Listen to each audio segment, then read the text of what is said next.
Afternoon all. I like to show you amazing, brilliant games, and this game was pretty exciting actually, between Gata Kamsky and Yasser Seirawan, played on the 17th of May 2012, so this US Championship just gone. A large part of it may have been preparation apparently. Okay, so let's have a look at it. Playing white, Gata Kamsky kicks off with e4, and then Yasser plays the seemingly rock solid Caro-Kann variation. Well, it has a reputation of being very solid. It was one of Karpov's favourites for equalising quite often against Garry Kasparov. So d4, d5, and then we see knight c3. D takes e4, knight takes e4, and this is, I think, still the main line. Bishop f5, very solid for black. Knight goes back to g3, the bishop goes back. This has all been played before, thousands and thousands of times. White now tries to win that bishop with h4, prompting a response from black. Otherwise h5 is going to trap that bishop. So h6, and I think possibly the more played move now is h5 immediately. I'm not entirely sure. That could just be a popular option. It doesn't really matter. Knight f3, knight d7, h5 is played anyway. And now we get this classic bishop exchange. So this is like a starting position against the Caro-Kann, a tabia start position. And you know, black's pieces are all in the first three ranks, but black has solidity here, and quite often black gets good counterplay later with c5, and if white's castling queenside, you know, it can look dangerous for white to castle queenside. And interestingly, we do get an exciting scenario where both sides, kings, are going to castle on opposite sides. So after e6, bishop d2, preparing to castle queenside, knight gf6. Now white castles queenside. Okay, I used to think, well, I have a book on the Caro-Kann, that a dark square strategy by retreating this knight and later after bishop d6, bishop f4 was the order of play, but I never actually got very far usually with that plan. So I'm quite interested in this game from a theoretical point of view. In any case, the bishop goes to e7 here. So this knight's seemingly passive, but more importantly it blocks the g-pawn, and the g-pawn might be useful to get at the black king if it wasn't there. Actually, you'd have a g-file to the black king. One of the interesting things I'm trying to evaluate for next season in over the board chess is the idea of access paths, which I've mentioned in a few recent videos in relation to exploitable weaknesses. I think there is a very strong relationship between them. If the black king is castled and is living on g8, how can it be an exploitable weakness? Well, you start looking at access paths. You know, maybe this diagonal, this file, these are access paths. But how do you create them? I thought this game is quite interesting from the point of view of creating those access paths. Knight e4 does clear away for the g-pawn to be able to move forward. It's exchanging off an otherwise passive knight, which is just at the moment protecting h5. Black does take, queen takes, and now knight f6, queen d3. So again, black's got this super rock solid position, all of the pieces on the first three rows, and this is what a Caro-Kann player is usually used to, because they know that later this solid position might show some teeth, starting with moves like c5 as strategic break. Try and open up maybe c-file pressure, try and use d5 for a knight. Starts to get a bit vicious for white if white's not careful. Okay, black did commit his king actually to the king side. Now sometimes in the Caro-Kann, black does try and castle queen side. So the location is known and fixed. How can we get these access paths of attack to the black king here? Well, the first move actually seems to strengthen white's position, adding a bit of king security, king b1. And there's a saying, of course, in the art of war, to strengthen your position first before going on to the attack. A move like this is coming away from this kind of access path, which might be useful. Say knight d5, bishop g5 could be useful in some variations later. Also, of course, a2 was loose, so if this bishop wasn't eyeing a5, then queen a5 might be handy as well. So king b1 not only strengthens white's king position, it's protecting a2, it's coming off certain critical access paths, it's implying that queen a5 won't be a tempo gain in some variations with the bishop when the bishop's not eyeing a5. So that's fine.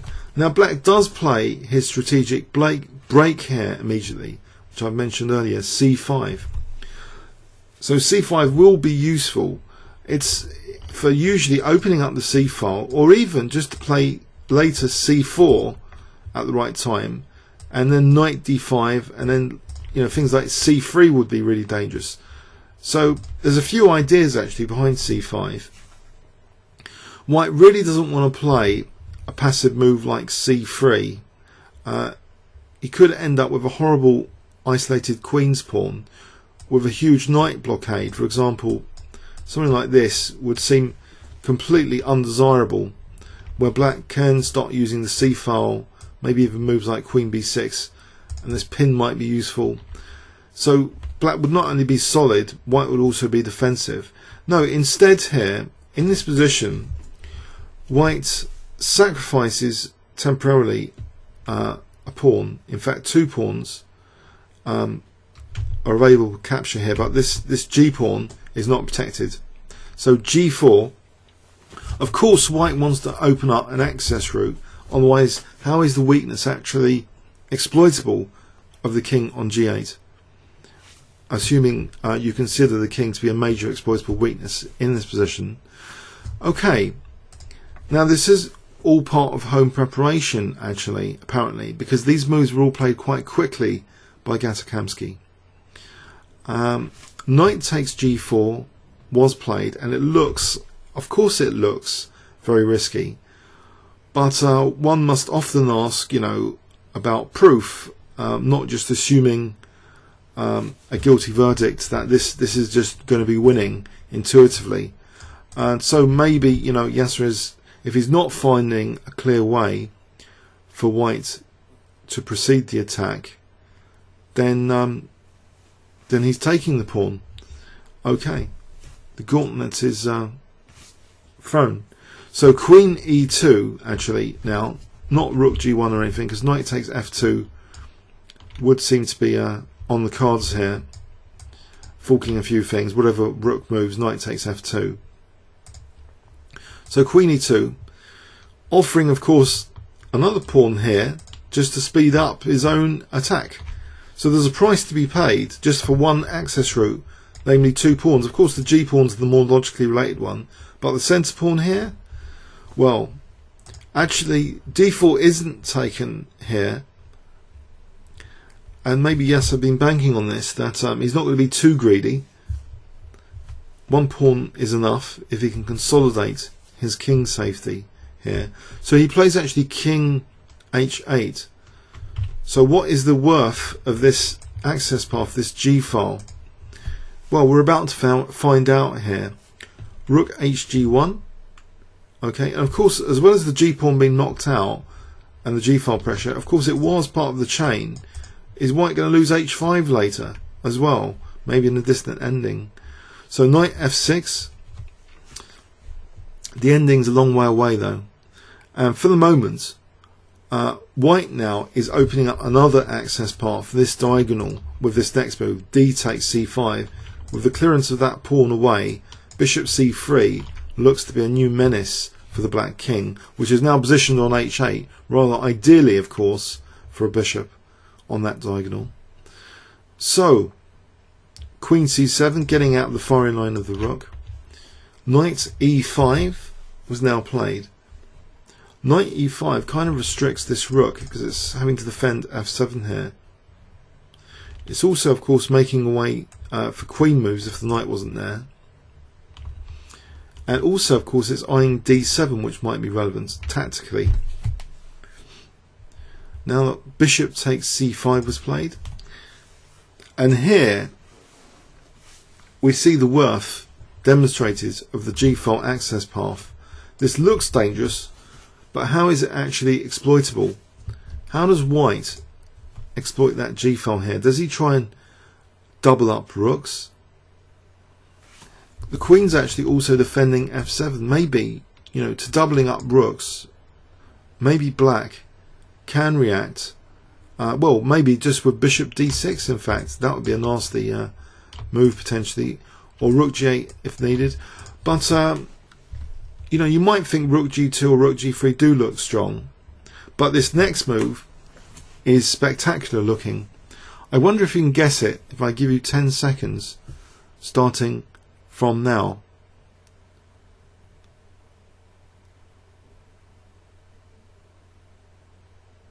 Okay, black's king safety is really challenged with this next move. Bishop takes h6, sacrificing whole bishop. And it does look very, very dangerous. Okay, obviously that has to be taken. So what's going on here? Is it going to be a move like queen d2 to attack h6? Or a knight sack? Or a rook sack? There are a lot of attacking options available here. So what does white choose? Well, another spectacular move actually, which is not on the options I mentioned. That's a bit of a clue. If I give you 10 seconds here, what did white play here? Starting from now.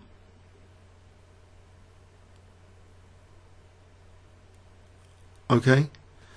White played rook d7, offering a rook to speed up the attack. What is going on here? Now in the game here, Yasser decided he needed to sacrifice his queen, which doesn't seem like good news. He played queen takes d7, which, although black does have some material for the queen, I think we should explore what's going on here tactically. So let's turn on an engine and look at other candidate moves. It seems if we'd tried queen d2, then actually in this position black can simply play apparently queen takes e5, and this queen h6 is adequately defended now with knight h7 because the queen's actually protecting g7. So it seems queen d2 wasn't good enough. Queen takes e5 refutes queen d2.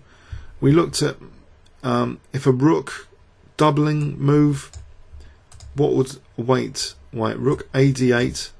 Let's say rook doubling. A move like bishop takes f2 would really embarrass white here because of that back row. So it seems there's access routes to white's king here, which need to be factored in to white's attack. This would be pretty horrible and embarrassing. Takes. Takes queen takes e5 is the idea, not the back row for the moment. Bishop takes f2. Bishop takes f2, queen takes f2, queen takes e5 is the idea. So that would be extinguishing the attack in this position. White's running out of pieces quite quickly. So doubling of rooks doesn't seem effective, nor does queen d2. A knight sack or a rook sack look quite speculative really. So queen f4 would be holding h6 here. Okay, so it seems that this next move which was played in this position is the only move to guarantee an advantage, rook d7. And let's imagine knight takes d7. It seems queen d7 is the only way to play on, but let's imagine knight takes d7. Now in this position, there's no knight h7 resource against the threat of queen d2 for queen h6. So queen d2 is really dangerous here in this position. Queen e5, queen h6 is mate. Now knight f6 here, queen h6, knight h7, queen g7 is mate. So yes, queen d2 is very embarrassing. How does black defend? If king h7, now knight g4 here, there's no defense, there's no queen f4. How does black defend here? The bishop hasn't got time to get back to f8. It can sacrifice itself for one move, and its computer's going crazy with queen takes c2. It's not good. So wow, it seems rook d7 has a lot of punch to it. So this is how the g-file access path was celebrated and used by white. A bishop sack followed by a rook sack. So quite brilliant. So queen takes d7 was played. Looks like it's the only move to stay in the game. So knight takes d7, knight takes d7. And now queen d2 anyway. King defends. Okay. Now white, it seems, has good compensation and for having the queen here. So why doesn't he take on d7? Probably this move is slightly stronger first, giving the king some air. So the knight's actually protected. Okay, and white instead takes the bishop. Knight f6, queen f4. It looks as though this is not going to be a fortress position for black very easily. Check. Queen takes b7 creates a dangerous running c-pawn. Knight g7. Queen takes a7, creating more potential dangerous passed pawns here. Rook c8. And now rook d1 looks as though rook d7 is really dangerous. Knight f5, rook d7 was indeed played. The king comes to defend f7, and now this a pawn is simply pushed. White's going to be overstretched here, just simply with this passed a pawn. After king f6, a5. Black resigned. I think one of the issues here is a rook a8 can be answerable with rook takes f7. So in this position, Yasser resigned. He didn't have his best tournament ever in the US Championship. In fact, it's his worst tournament ever, unfortunately, for Yasser. If rook a8, you can see that rook takes f7 would be very unpleasant with two passed pawns here. So a lot of that was preparation. I guess a purist might say, well, it wasn't conceived at the boards. Should it be considered as beautiful? Some have argued, well, beauty cooked up at home is still beauty, regardless. It is beautiful, and it also kind of highlights this powerful concept of exploitable weaknesses in relation to access paths, but the utter dynamism and resourcefulness to make use of the very primitive access path of the G-file in this game, I thought was exceptionally interesting and instructive. So by being incredibly resourceful as well, being prepared to go 2 pawns down here, so 1 pawn, and then this other pawn, you might wonder, actually, as well as king h8, did black have anything else here? Let's have a quick look at c takes d4. Well, apparently black was okay from an engine point of view. I'm not sure I trust it here. But c takes d4 is not one of the better moves, apparently. Queen d5 is also an alternative to king h8, but it looks really dangerous. But let's have a look at c takes d4. So the rook would move, Let's say the knight, well, if the knight moves back here, then bishop takes h6 is butchery anyway. Ouch. This would be pretty nasty. So in this position, f5 is also out of the question because of queen takes e6. And here, more butchery actually, with rook takes g4, knight e5. White would end up a bit better in this variation. I'm not sure this is the best play by white actually. It seems as though f5 is kind of interesting. d3 followed by f5. Does this actually signify a more significant defensive try by black? I don't really know actually, because it looks dangerous after bishop c3 now. There's rook g4 and queen h6 on the cards. So bishop f6, knight h4 again, bishop h4, rook g4 I guess. And white's gone up slightly better, but it's only a tiny bit better. So maybe this was the way to go in fact, defensively. This c takes d4 was one of maybe the ways to go. Queen d5. Let's have a look at queen d5. So rook dg1 f5. That holds up the e6 pawn for f5 to reinforce that blockage on the d file. So c4, and black might actually be okay. Something to bear in mind maybe. That's very interesting that this f5 in conjunction with knight g4. Well, it seems on brief analysis to give black some hope, but maybe this was analysed much deeper with engines by Gata Kamsky. So okay, so king h8, it did seem as though in this continuation the bishop sack was undermining black's pawn chain around the king, with h6 hanging by a thread, that if it was taken there's knight h7. So basically this rook sacrifice deprived black of the knight h7 defensive resource, rook d7, just for queen d2 to be an incredibly powerful and simple move here. Queen d2, it's amazing. Black would be utterly, helpless in this position. So the rook sack led to black really being overloaded here. So curiously here, why didn't white just take on d7? Shall we just have a quick look at that? Was actually b4 really needed?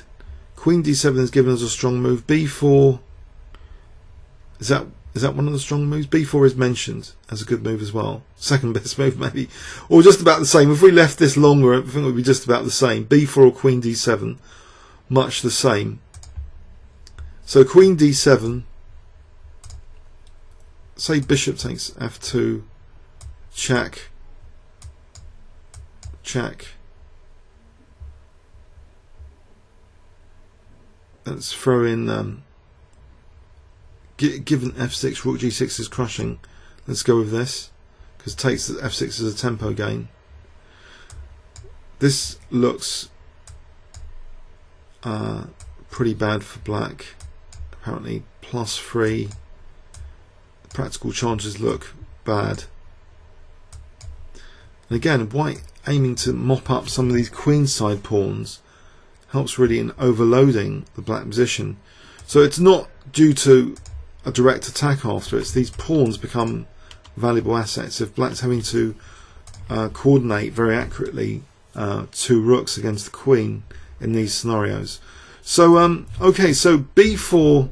Okay, so instead we see this continuation. On knight takes c5, queen c3 would seem to be threatening mate and the knight actually. So that's why I guess that wasn't taken. So this check, unfortunately, picking up queenside pawns is really critical. This pass pawn is gaining hugely in strength here. Okay, I hope you enjoyed this game and found the theory of the game quite interesting in terms of primitive access paths and how they can be exploited, and how dynamic peace sacrifices can help remove defensive resources from the opponent. Okay, comments or questions on YouTube? Thanks very much.